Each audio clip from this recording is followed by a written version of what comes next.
Malungkot pong ibinabalita ng GMA Network ang pagpanaw ng aming minamahal na kapuso at kaibigan, si Mike Enriquez.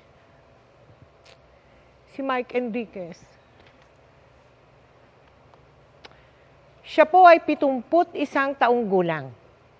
Si Mike po ay halos 2 dekada nating nakasama gabi-gabi dito sa 24 oras. Mahigit 20 taon din siyang naging host ng public affairs program na investigador. Si Mike po ay nagsilbing presidente ng RGMA Network Incorporated at naging senior vice president and consultant for radio operations ng GMA. Siya rin po ang host ng Super Balita sa umaga at saksi sa Double B, sa Super Radio DZBB.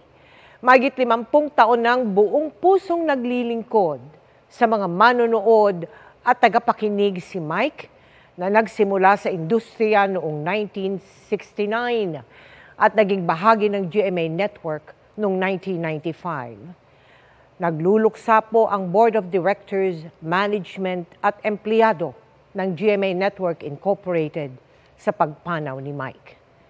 Ayon sa GMA Network, ang kanyang dedikasyon sa industriya ay magsisilbing inspirasyon sa lahat.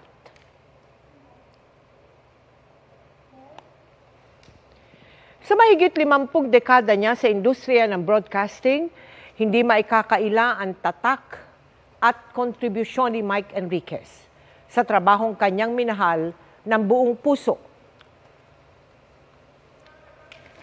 Siya po ang kasama natin sa pagtutok sa malalaking balita at sa pagiging saksi sa kasaysayan. Ang aming kaibigan, kapuso at kasamahan, minahal at inabangan din ng milyong-milyong mga Pilipino. Super Radio DZBB. Magandang umaga Luzon, magandang umaga Visayas, magandang umaga Mindanao. Mula pagsikat ng araw, 6 na minuto makalipas sa kapitaw ng umaga, namataan ang namumuong sama ng panahon. Live mula sa GMA Network Center, ito ang 24 oras. Bakit hanggang ngayon ay 8 milyon pa rin ang nagdodroga sa Pilipinas? Hanggang sa pagkagat ng dilim. Nakatutok kami 24 oras. Ang kanyang trademark na tinig, sabi nga ng ilan same pa rin. Ang naghahatid sa atin ng mga balitang walang kinikilingan at walang pinoprotektahan. Hindi namin kayo tatantanan. Mahigit 50 taon na ang career ni Mike Enriquez sa broadcasting. Nagsimula yan nung siya'y 19 years old pa lang. Sa di sinasadyang pagkakataon, nang dalawin niya ang isang kaibigang nagtatrabaho sa radyo. Sabi niya, Mike is applying for a job. Sabi ko, of course not. Sabi niya, why don't you try? Nothing to lose. Or read the newspaper. Binasa ko. Tapos at the end, tinanong niya ako, when can you start? Taong 1995, nang lumipat siya sa GMA Network, kung saan sinimulan niyang pamunuan ang radio department ng GMA na kanyang pinalaki mula sa 4 na istasyon lamang. Ang oras po natin, 7:38 seguros. Tutubukan natin ang lahat. Ang kanyang TV career naman, hindi rin daw sinasadyang magsimula. Nang mga ilangan ang GMA ng male anchor sa isang election coverage, bagay na labis daw niyang ikinagulat. Itong mukha na ito, hindi pang TV ito eh. Tanggap ko yun. Sarili ko ang nanay, hindi makapaniwalang sa TV ako eh. Kinuha si Mike para maging anchor ng pinakabagong newscast ng GMA, ang Saksi. Nangawag nila ako for a meeting. Sabi nila gusto nila fast-paced newscast. Tapos ang gusto nila mabilis, no? Mabilis. Tsaka puro headlines lang. Nervyos ako noon. Nanginginig ako sa takot, tapos ang lamig pa ng aircon. Basta po kayo, tataas na ang presyo ng langit bukas. Mula rito, gabi-gabi na siyang naging tagapaghatid ng balita na pumukaw sa atensyon ng milyong-milyong Pilipino sa kanyang unique na estilo ng pananalita. Taong 2000, nang opisyal na maging investigador ng bayan si Mike, na umaksyon at nagbigay solusyon sa mga sumbong at problema ng ating mga kababayan.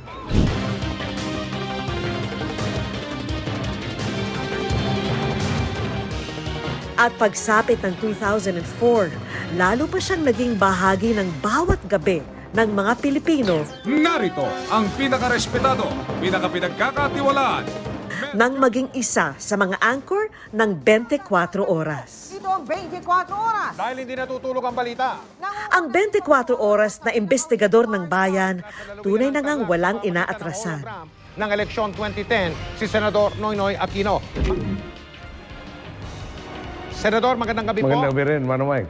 Mula gyera sa Iraq, Kahit sa anong dako ng mundo kagaling dito, iisa lang kami. Iisa lang ang aming misyon. Lahat kami mamamahayag. Ang trabaho namin, ipaalam sa buong mundo ang katotohanang nangyayari dito sa loob ng Iraq. Dati, yan oh. Ngayon, ito na. Sa lupa. pati pinakamalalakas na bagyo. Mahigit 20 minuto na kami lumilipad dito, papalapit na sa Tacloban. Lahat ng dinaanan namin, lahat ng bahay, sira. Tignan ninyo ang mga tao, kanya-kanyang hakot na nung mga karga ng barko na mga sakong puti. Ni isang bubong, Mel, ni isang bahay, ni isang struktura o gusali, wala ka makikita na walang pinsala. Mga nakapanlulumong trahedya.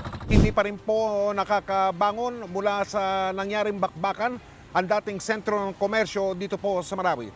Ganito ang sistema dito, Mel. Mga makasaysayang pangyayari. Bakit kayo nandito sa Vatican? Bakit nyo gustong makita si John Paul II? Ang sabi nila, Mel, kasi isa siyang mabuting tao. Sa mga sandaling ito, meron daw nagaganap na negosasyon para sa pagre-resign ni Presidente Estrada. Hanggang sa taon ng traslasyon ng itim na Nazareno. Patindi ang damdamin ng mga deboto. Isa lang ang sigaw nila. Viva! Naroon siya upang ihatid ang pinakamaiinit at pinakabagong ulat. Naramdaman ko po kanina ang sidhi ng pananampalataya ng mga deboto. Our next MSAP icon is the legendary main man of the newsroom, Mike Enriquez. Ang kanyang husay, kinilala hindi lamang dito sa Pilipinas, kundi maging sa international stage. This is an affirmation that we must be into something right and something good. Ako po si Mike Enriquez, buong puso para sa Pilipino. Ito ang GMA, walang kinikilingan, walang pinoprotektahan. Yo! Pero sa kanyang galing sa pagbabalita, kanya ring naipapakita ang kanyang pagiging tao lamang. Kung saan galing yung bagong strain o uri, excuse me po, hindi po yung coronavirus, ng coronavirus. Good manners and right conduct yun. Kala ng mga tao, arte yun eh. O gimmick. Hindi po. Kasi bata pa kami, sinanay na kami na pag inuubo ka o pag binahing ka, dapat mag-i-excuse me po ka. Sa eleksyon 2019, pusuan ang totoo. Nitong eleksyon 2019, pinag-usapan at naging viral din ang ilan sa mga sinabi ni Mike. Gusto ko silang singilin. Anong maasahan namin sa inyo ngayon? Maniningil ka na? Yes! Maaga. Yes! Ano singilan mo? Oo, para magkaalaman. Ngayon pa lang, magkaalaman na para sa habang umuusad ang kanilang termino, na-check natin yung ginagawa nila versus yung ipinangako nila. Ngayon, ang aming minamahal na si Mike, hindi muling maririnig ang tinig matapos ang kanyang pagkikipaglaban sa karamdaman. Pero sa aming puso, malinaw na malinaw pa rin ang kanyang boses. Hindi namin kayo tatantanan.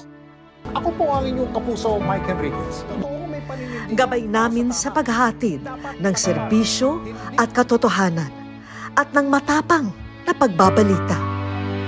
Paalam, Mike, hanggang sa ating muling pagkikita.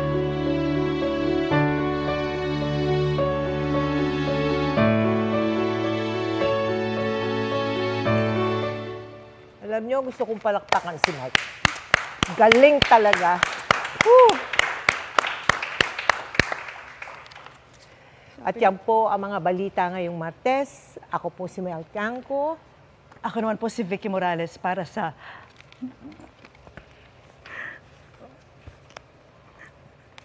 mas malaking misyon. Para sa mas malawak na paglilingkod sa bayan, ako po si Emil Sumangil. Mula sa GMA Integrated News, ang News Authority ng Pilipino, nakatutok kami 24 oras.